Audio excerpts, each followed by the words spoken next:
cleaning time ng mga ating mga silver. Ayan.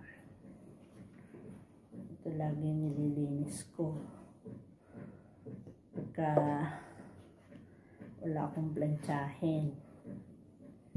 Ayan. Mga silver. Nililinis ko mga silver pagka kung wala akong plantsahin. So,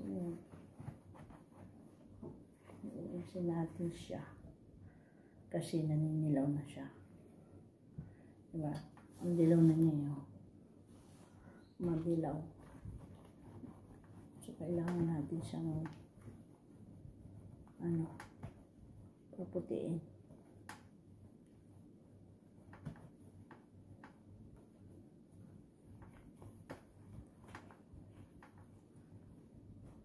Kasi pag hindi siya namuti, nahihirapan tayong tanggalin yung masyadong yelong-yelo. Kaya kailangan natin siyang linisan.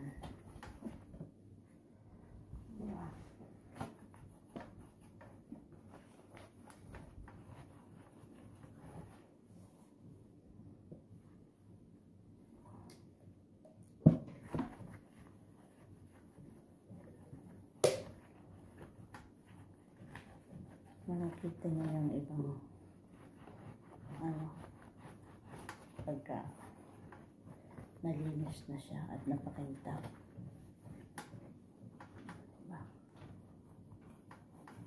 Iba siya pagka nakintab.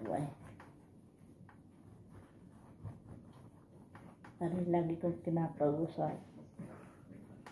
Pagka kinakausap ko bigyan naman ako ng maraming pera.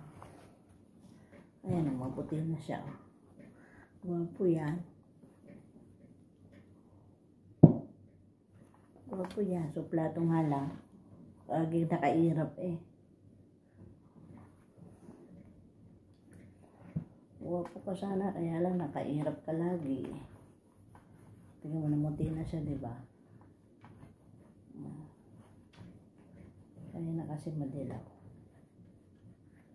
So, may improvement naman siya. Katapos linisan. Hindi ba?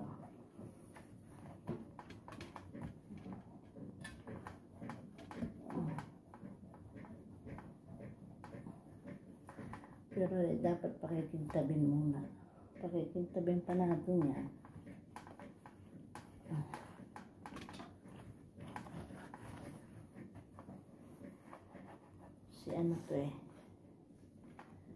Si Prince Joinville. Ayan. So, pakikintabin pa natin yan na makintab.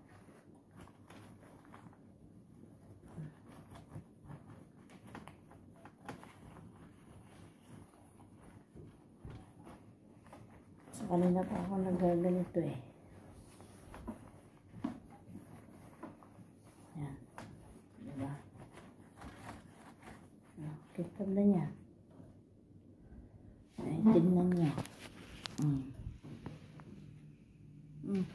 Against the light. Ano, kintab na niya, no? Ito na yung mga nalinis ko, guys. Ayan pa. Tapos ito pa. Ayan, pati salamin. Mirror, mirror on the wall. Mirror, mirror on the... diba? Kailangan plata yun. Kailangan dami nalinisin, no? Tingnan mo ngayon, no? Silver na silver. Manalamin ka pa. Diba? Yan mga silver, mga sinaunang Diba? So, ayan. Tingnan mo yung aking makintab na yan. Kintab-kintab yan. Si Joinville. Si Mr. Joinville. Ayan. Linis na yung ating mga plata. So, hanggang dito na lang.